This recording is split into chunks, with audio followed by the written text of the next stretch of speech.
On today's episode of Life on the Water, Brandon Simmons gets to go out with local guide Nick Fischer to search for roaming schools of redfish while vacationing at the Pink Shell Resort in Fort Myers, Florida. See him up there? See his tail? Yeah. Attaboy! There he is! Man, they're so orange and gold. Dude, this school is big, Brandon. We're gonna double up.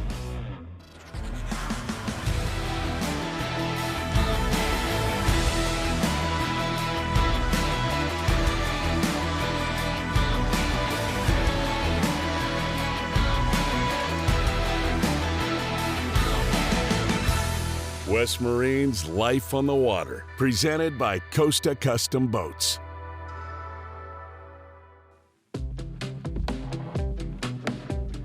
Welcome to the Pink Shell. Let's go see our room. Look at that waterfall. You wanna go swimming over there? Wow. Well, what do you say we put our bathing suits on and get ready? The Pink Shell Resort has been great. You know, we got the kids here, I got Autumn here, my wife, and I mean, there's just so much to do here, whether we're in the pool, whether we're going kayaking, whether we're just walking around picking up shells. But I even had a chance to go out and get on a jet ski, which it's been a while, and it's just been great. Brandon Simmons and his family came to the Pink Shell for fun in the Florida sun, and no trip to the southwest coast of Florida is complete without getting out and searching for the glorious redfish that roam the inshore waters. Nick Fischer is a second-generation guide, and he's taking Brandon out to hunt for the copper-scaled beauties that can be found inside the barrier islands. So what we're gonna do is we're gonna start drifting these docks out here and try to see if we can get some of these redfish and snook. Like I said, they pour in from these passes to spawn stuff, and there's been some redfish on these docks. So Cool. We'll try drifting here. I mean, you can pick up anything while you're drifting in here, so. We'll start here and Let's put some baits on, put man. some baits on and get going. Where do you like to hook these things? These grunts, while we're drifting, I like to have them nose hook or like through the bottom jaw up to the top, Okay, perfect. just so they swim in this current. Yeah. Growing up in Merritt Island, we've had a great red fishery. That was probably one of the first fish that I caught where it was like, man, I love fishing. Go ahead, I'm gonna check this bait. I felt like he got hit. Yeah, it looked like a little thump. I am a, Yeah. yep. He's just swimming with us. Yeah, he just came at us. Sweet. Big Oh, redfish. nice one. Nice redfish. Yeah, and we get out of your way.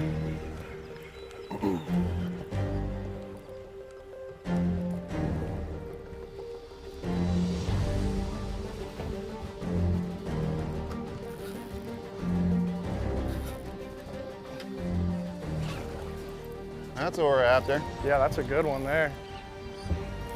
Pretty fish. I never get to pull on these things. My clients always get to. It's nice, right? Oh, Getting to yeah. catch fish. People ask me all the time, like, oh, you get bored fishing? I said, no, I never get to.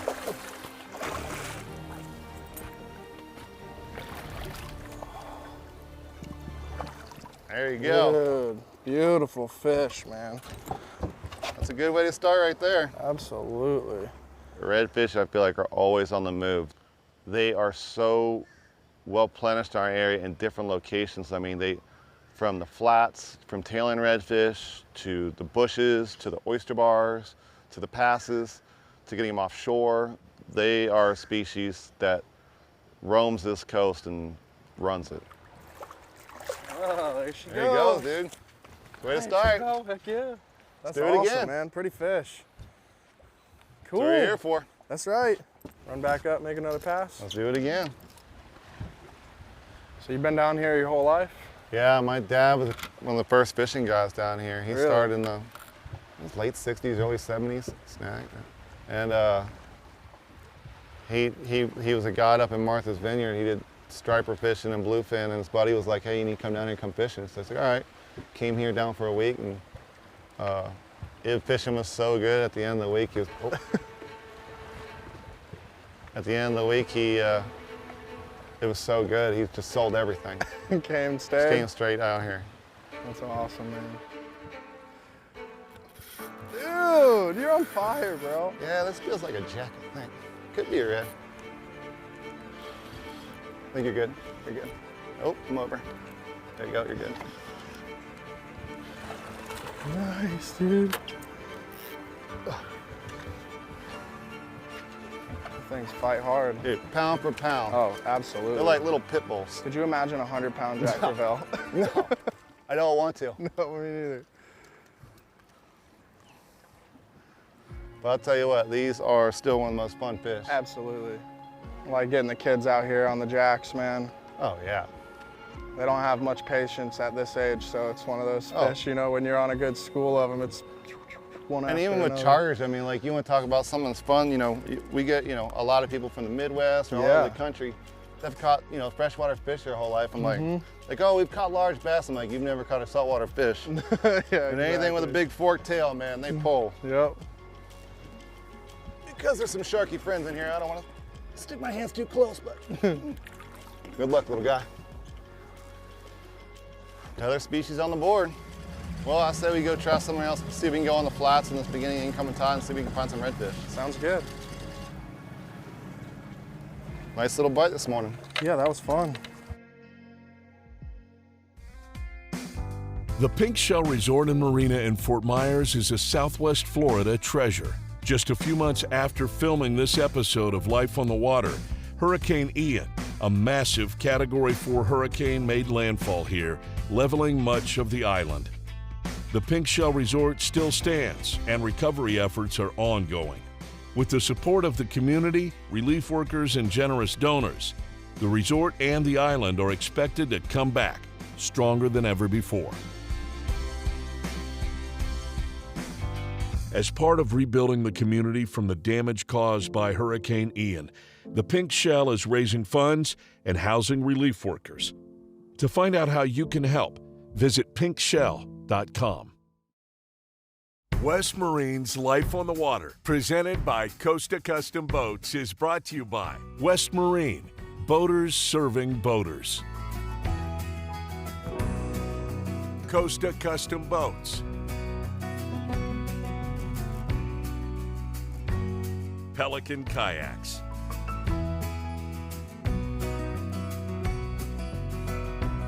Smith Knives, the Edge Experts. A Pink Shell Resort, collecting memories since 1950. And by Simrad.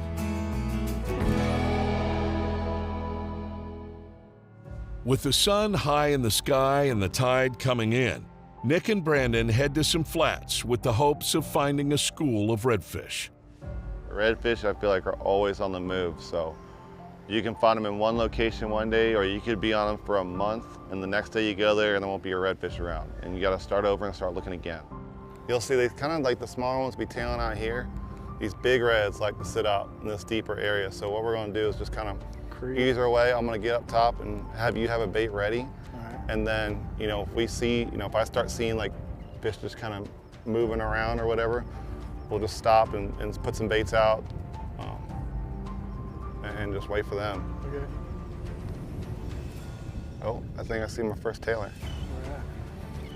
If you look to that pelican, see him up there, see his tail? Yeah, there's another one right behind that pelican. Yep. I just saw a little flash. Oh, that is sick. I don't know if we can get that I shell. don't think we can make it. We may be able There's a to. bunch of them. As we're getting up close, you know, we're starting to see some tails up there on the flats, and you know, to anybody who fishes redfish, that is the coolest thing to see. Just these fish with their tails flopping out of the water, you know, naturally feeding up there as the tide's coming in. It's just something so cool in this area, or just any area you see tailing reds, and if you can, I mean, even if you don't catch them, just watching fish what they're doing. Yeah, you know? I mean, this is the coolest. I could just come out here and just hang out Yeah. and watch these things, you know. I've done it. I've sat here and watched these fish and just kind of see what they do. You learn a lot by Yeah. just doing that, you know, instead of just coming here and pressuring them every time. You come out here and just kind of see where they're at, where they move on the tide. So these fish were pretty spooky, and you know, we didn't really get a bait in place where we wanted it to be. So, you know, we knew it was the perfect time to head out and look for that big school of breeding redfish. Yeah, I don't know where they went. About 6 or 8 of them were sitting right in front of us. How far? Not casting range yet. I'm gonna kind of push forward just a little bit. They're almost in line with the corner, almost at 12 o'clock. Yeah, see, they just kind of wake right in front of us. You'll see them, they're sitting right there. There's like 6 or 8 of them. You want me to put it over them and reel it back into them? Let's just see what they're doing. They were kind of, I don't know where they were going. I could just barely, I mean, as soon as I got up here, I could see them floating out there. Yeah, you see them? I don't see them right now. They were at like 12 o'clock. They kind of just out of casting range. I'm gonna kind of ease up to them. We'll get up here and set some baits up. Whoa. I'm not looking at those. I'm looking way, we'll keep an eye on that. That may be. They're sitting on the corner of that bar. It's like 50 fish. See your tails? It's like 100 fish. I think we can just keep baits out here. They're coming at us. See, this school is big, Brandon. We're gonna double up. As part of rebuilding the community from the damage caused by Hurricane Ian, the Pink Shell is raising funds and housing relief workers. To find out how you can help, visit pinkshell.com.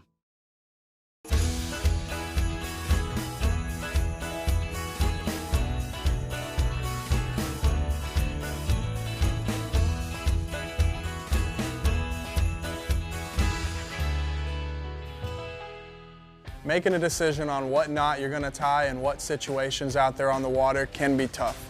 I want to run you through a couple knots that I like to use regularly on a day-to-day basis. One of them is the uni knot. I like to tie the uni knot to any hook. It's very simple and very effective. One of the strongest knots you can tie, and it's very simple to learn. Look at that, right in the corner of the mouth, dude. That's fun fishing right there, brother. Another one is very similar. It's the same exact knot, just tied to itself to connect your leader to your main line on the rod and reel. So they call it a uni to uni. That knot, again, is a very strong knot. I've never had an issue with it, and I tie it regularly every single day.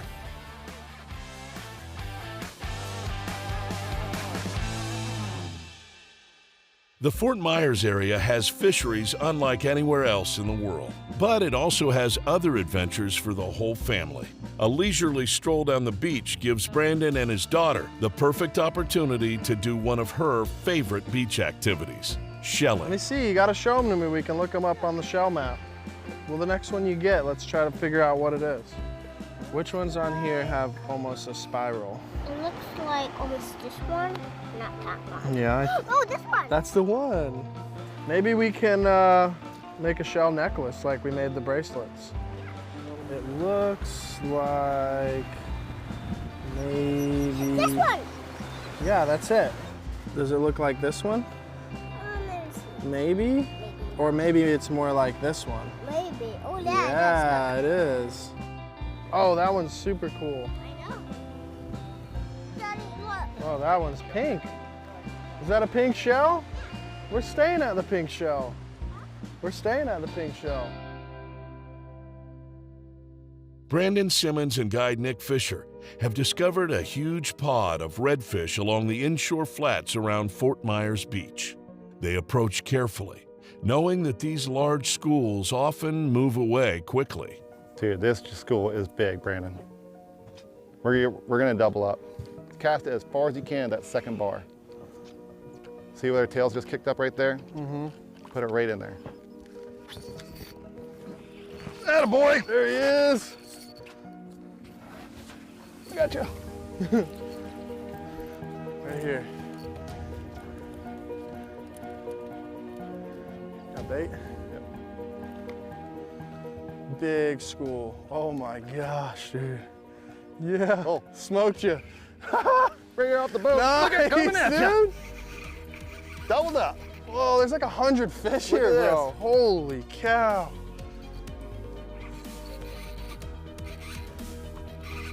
This is epic, dude. This is what Southwest Florida's about, man. Man, this place is awesome, dude. It's like you're flipping in the lily pads into a school of 100. Yeah, a school of 100. Who's the fastest? These are nice sized reds too. Oh yeah, these big spawners we're talking about. Doubled up, bro. I don't see how it could get, oh, look at that. Is that a lemon or nurse? I don't see how I can get much better than this. Dude. Yeah.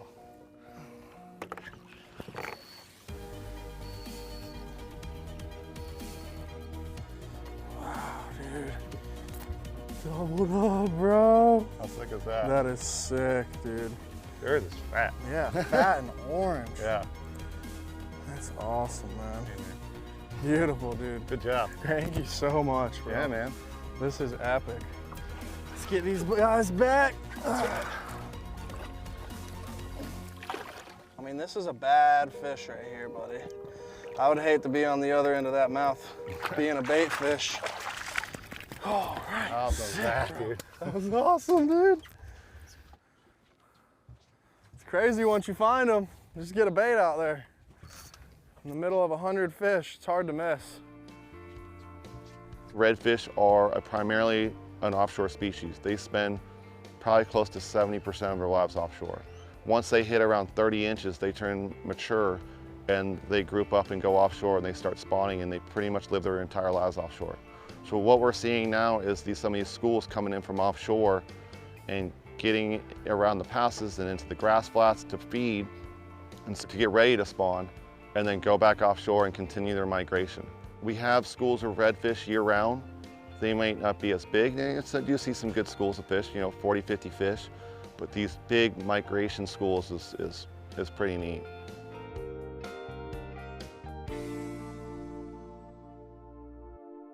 As part of rebuilding the community from the damage caused by Hurricane Ian, the Pink Shell is raising funds and housing relief workers. To find out how you can help, visit pinkshell.com. West Marine's Life on the Water, presented by Costa Custom Boats, is brought to you by Visit Lauderdale, for everyone under the sun. Scales, every degree of water.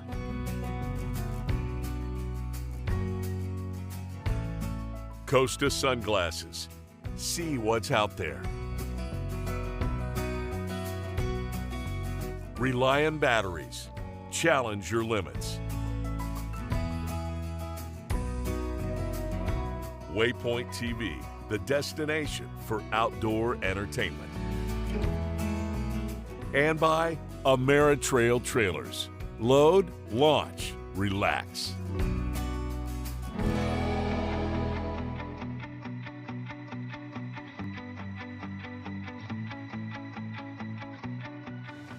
It's been so long since I've been able to see the fishery like Nick has here in Fort Myers Beach. Big breeding redfish schooled up in schools of 100. That's just, it just hits back, hits me in a special place in my heart, because it's just something that I remember from my childhood and growing up fishing. And the redfish is probably the fish growing up that carved the path for me to become a fisherman and live my life on the water.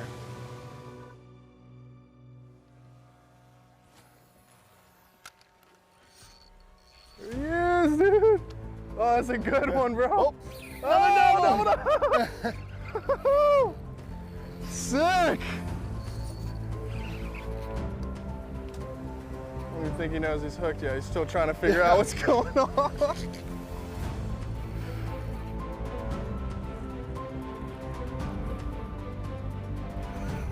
Mine's barely hooked right in the corner. Hey, that's where it's supposed to be. That's a perfect spot. Yeah. Old trusty circle hook, man. Look at that one, bro. Like cookie cutters. Yeah, absolutely. Man, they're so orange and gold. Appreciate it, because they just came from the Gulf.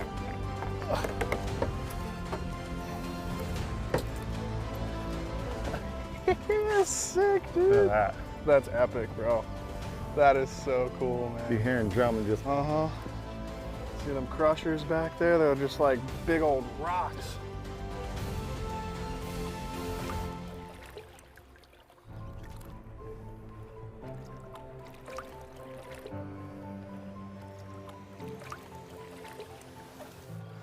That's epic, dude. That is awesome, man. You guys have an incredible fishery here. That's what you like to see, man, healthy fishery. And you guys got it.